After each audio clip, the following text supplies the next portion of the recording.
Assalamualaikum warahmatullahi wabarakatuh. Waalaikumsalam warahmatullahi wabarakatuh. Ustadz, perkenalkan nama saya Gina. Jadi saya mau cerita sedikit Ustadz.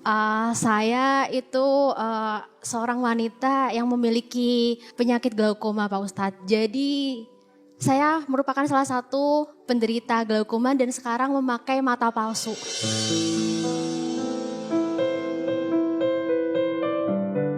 Dari umur 4 bulan, dari kecil, saya sudah mengidap penyakit glaukoma dan saya udah buta dari lahir Pak Ustadz.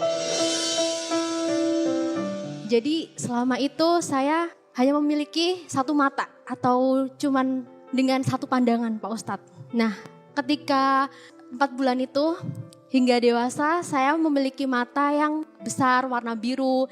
Dan seperti monster kata orang-orang Pak Ustadz. Jadi selama hidup itu saya sering mengalami bullying Pak Ustadz. Mengalami bullying terus kayak sering. Jadi saya tuh merupakan pribadi yang cenderung diem gitu Pak Ustadz. Diem, murung, gak bisa bersosialisasi Pak Ustadz. Bahkan saya ketemu orang lain takut Pak Ustadz. Karena orang-orang memandang saya berbeda. Seperti monster, dikatain, terus bahkan ketika sekolah juga kayak ditendang gitu. Jadi kayak bullying selalu ada di hidup saya Pak Ustadz. Usia 17 tahun ya Pak Ustadz ya, karena saya udah mengalami bullying terus saya gak bisa bersosialisasi. Saya memutuskan untuk mengangkat bola mata saya Pak Ustadz. Jadi karena bola mata saya besar, saya angkat dan saya memutuskan memakai protesa Pak Ustadz. Atau mata palsu itu. Selama itu saya ngerasa kayak kenapa ya? Kenapa Tuhan tuh gak adil? Kenapa Tuhan itu jahat sama saya gitu ya Pak Ustadz? Saya tuh salah apa ya? Kok dikasih ujian seperti ini dari kecil gitu Pak Ustadz? Saya juga pengen bisa lihat dengan 2 mata gitu Pak Ustadz. Bahkan saya pernah tanya sama papa mama gitu. Kenapa ya orang-orang jahat mah, Pak gitu. Mama sama papa salah apa sih gitu. Jadi saya tuh cuma disuruh sabar Pak Ustadz. Padahal orang-orang jahat. Saya tuh pengen kayak ngebalas. Tapi saya gak bisa apa-apa Pak Ustadz. Memang pakai protesa mata atau mata palsu itu tidak mengembalikan penglihatan. Atau gak ada fungsinya Pak Ustadz. Tapi setidaknya bisa menambah kepercayaan diri saya Pak Ustadz. Nah setelah saya memakai bola mata palsu. Saya jadi percaya diri. Dan saya bisa kayak bersosialisasi, bisa ngobrol sama orang, begitu Pak Ustadz. Dan saya membagikan kisah saya di sosial media, gitu Pak Ustadz. Saya membagikan kisah saya dan ternyata semata-mata tuh untuk menginspirasi orang gitu Pak Ustadz. Biar sama-sama bersyukur, ayo loh saya aja dengan keterbatasan fisik kayak gini masih bisa semangat gitu. Tapi ternyata Pak Ustadz setelah saya membagikan kisah saya, masih aja banyak yang menghujat saya Pak Ustadz. Ada yang bilang kayak mata karena cuma punya satu mata. Begitu Pak Ustadz, kayak mata kelarin buat apa? Beli mata mahal-mahal sama aja gak ngeliat seperti itu. Jadi banyak banget cibiran-cibiran seperti itu Pak Ustadz. Dan saya kayak, yang saya tanyakan gimana ya Pak Ustadz? Biar saya tuh bisa ikhlas dengan orang-orang yang gak tahu perjalanan hidup saya Pak Ustadz. Pertanyaan kedua saya, bagaimana sih Pak Ustadz dalam pandangan Islam, apakah tidak apa-apa walaupun tidak mengembalikan kayak cuman gak ada fungsinya seperti itu Pak Ustadz. Dan apakah saya ketika saya beribadah harus dilepas atau bagaimana? Terima kasih Pak Ustadz. Bunda,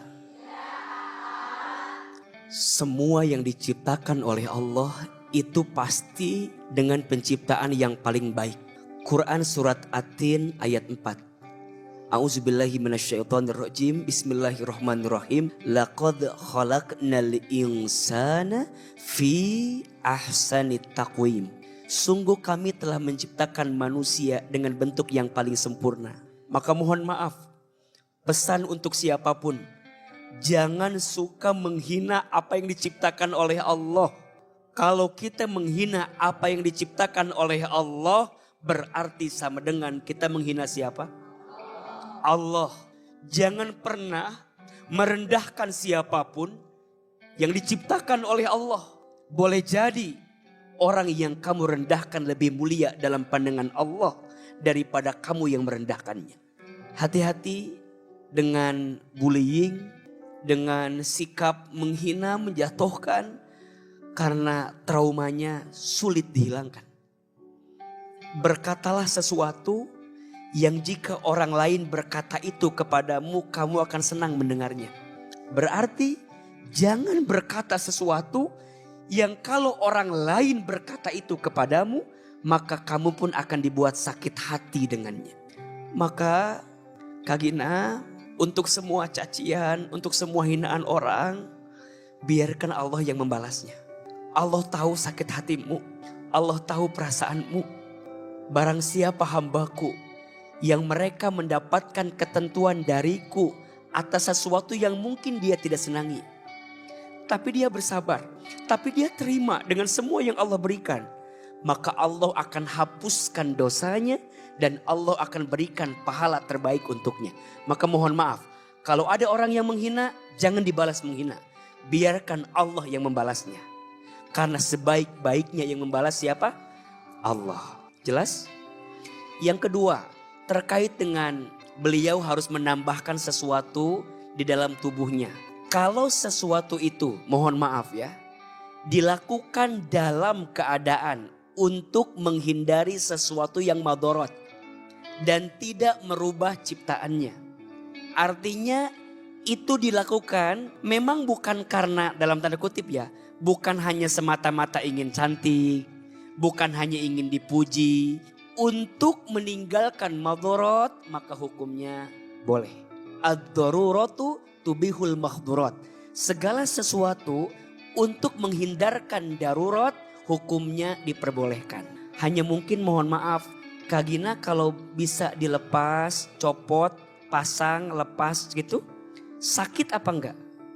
Sakit sih Pak Ustadz, jadi kayak kayak ngeganjel gitu. Pernah juga kayak misalnya aku copot aja soalnya waktu tidur pun tetap dipakai atau mandi pun dipakai gitu. Karena emang kayak udah kosong Pak Ustadz, jadi kayak gak ada apa-apanya, tapi emang sensitif seperti itu. Baik. Jadi beresiko? Iya beresiko sekali. Artinya kalau lepas pasang beresiko? Iya lepas pasang beresiko. Maka mengingat madorotnya lebih besar, maka dijaga baik-baik agar kemudian tidak menimbulkan madorot yang lebih besar. Maka diperbolehkan dengan alasan menghindarkan madorot yang lebih besar. Beda konteksnya dengan bulu mata yang ketika berwudu harus dilepas terlebih dahulu agar air yang masuk dari wudu itu bisa menyentuh kulit kita sehingga wudunya sah. Yang terakhir, Ahilman mau sampaikan kepada semua yang pernah membuli dan menghina orang lain, bertobat kepada Allah.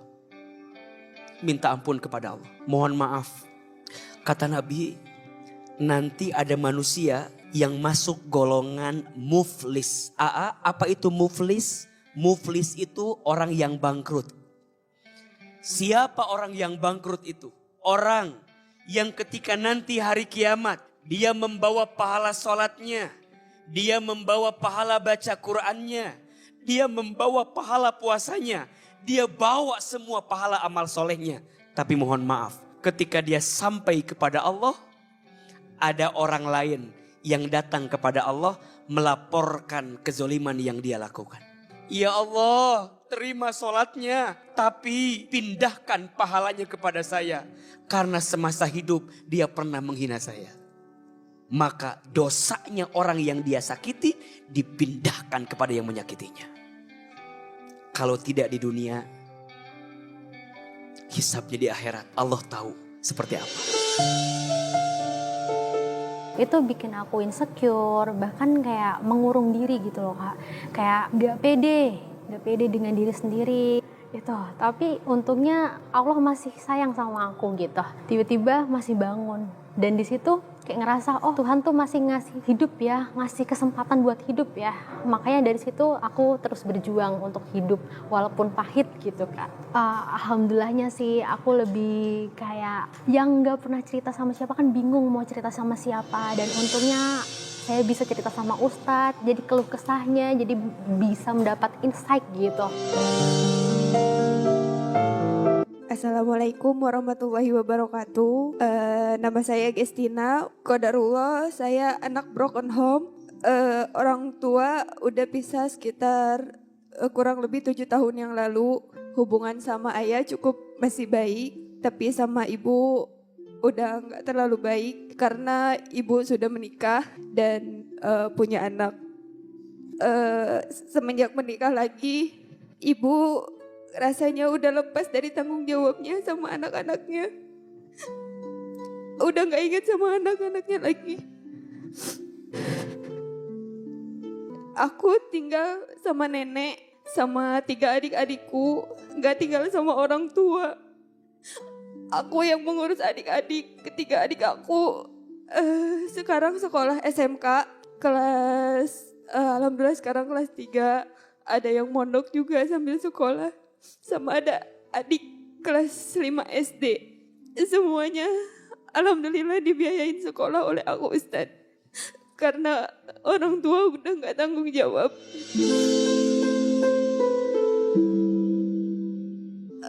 Semenjak COVID mungkin ayah masih ngasih, tapi semenjak COVID kerjanya udah gak baik. Jadi untuk mencukupi di rumah aja itu belum cukup. Bahkan untuk adik aku lanjut sekolah aja ayah bilang jangan disekolahin. Ayah kasihan sama kamu terlalu berat buat beban buat tanggung jawab ayah, katanya gitu. Tapi sebagai kakak aku gak tega ngelihat adik-adik aku gak sekolah gitu Ustaz. Dan alhamdulillahnya ada Uwa, kakaknya mama, aku kan kerja. Adik aku yang paling kecil kelas 5 alhamdulillah diurus sama Uwa dari kelas 1 SD sampai kelas 5 sekarang. Aku tahu mama itu baik, tapi mama itu melepas tanggung jawabnya setelah ketemu sama suaminya yang baru sekarang. Suaminya itu awal-awal sih mama masih kayak ngasih gitu buat anaknya, masih tanggung jawab tapi sembunyi-sembunyi dari suaminya gitu. Terus Ustaz, lebih sakit lagi, aku tinggal sama nenek, pisah sama orang tua. Mama sampai bilang gini, kamu itu gak punya hak tinggal di situ. Yang punya hak di situ mama, karena mama anaknya, katanya. Itu sakit banget Ustaz. Dimana tanggung jawabnya sebagai orang tua gitu. Terus mama juga bilang, ada kalanya aku pernah kesulitan gitu membiayai adik aku yang mondok, yang sekolah. Aku bilang, Ma, minta bantuannya. Kebetulan emang ketiga adik aku bayarannya barengan. Aku minta bantu sedikit. Mama cuman bilang, kan kamu yang mau adik kamu mondok, kan kamu yang mau adik kamu sekolah. Harusnya kamu yang tanggung jawab. Kalau misalnya itu jadi ungkitan buat kamu, udah berhentiin aja gitu. Udah gak usah pada sekolah. Pertanyaannya Ustaz, apakah saya berdosa?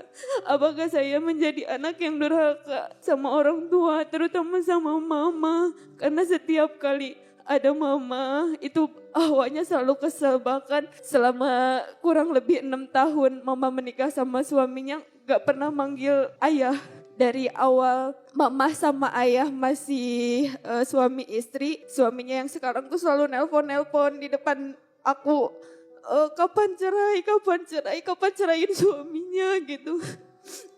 Makanya sampai sekarang rasa benci sama suaminya itu masih ada karena ngelihat dengan mata kepala sendiri gitu.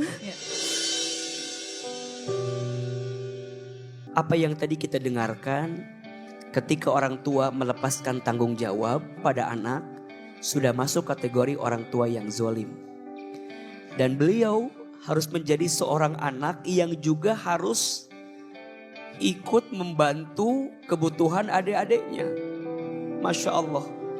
Itu perkara yang sangat baik. Itu perkara yang namanya ihsan. Ihsan itu satu kebaikan yang balasannya langsung Allah yang menyiapkan. Maka kakak, Allah tidak mungkin meletakkan beban seberat itu dalam pundakmu kecuali Allah yakin dan tahu teteh kuat menjalani itu semua. Dan percayalah, siapapun di antara kita yang menjadi orang yang dipercaya oleh Allah untuk ngurus keluarga, sesungguhnya kita adalah orang terpilih di hadapan Allah Subhanahu wa taala. Terkait hubungan teteh sama ibu, sama ayah, coba dicari jalan untuk menemukan jalan tengah yang terbaiknya. Aa sering bilang ya, benci kesalahannya, jangan benci orangnya. Benci kesalahan ibu, iya, tapi jangan benci ibunya. Benci kesalahan ayah, silahkan, tapi jangan benci ayahnya. Termasuk mohon maaf, ibu sudah memilih menikah dengan yang baru. Bagaimanapun dia adalah orang yang dipilih oleh ibu. Kalaupun dia salah, benci kesalahannya, jangan benci orangnya. Biar di hati ini ada doa yang terus dipanjatkan untuk bisa merubah orangnya. Tapi izin ya, untuk semua orang tua yang zalim kepada anak, rasanya agak sulit mendapatkan kebahagiaan dalam hidup. Ingat, kenapa Allah titipkan ujian seberat itu? Karena Allah tahu kita sekuat itu untuk menghadapi semua ujiannya. Mudah-mudahan Allah kuatkan kita semua. Amin ya robbal alamin.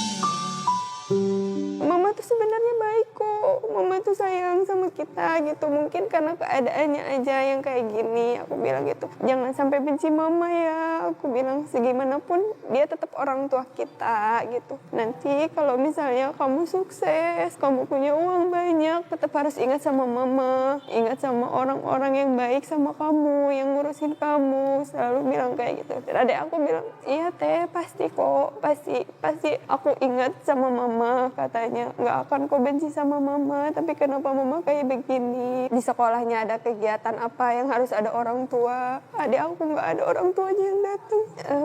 Cuman mau bilang, mama kan selama ini ngiranya aku nggak sayang sama mama, nggak peduli sama mama. Tapi aku cuman bilang, aku sayang banget sama mama. Yang paling aku terbuka, Ahilman bilang, segimana buruknya orang tua, jangan benci orangnya, tapi bencilah sama sifatnya. Dan itu ngebuka hati aku banget sih Kak.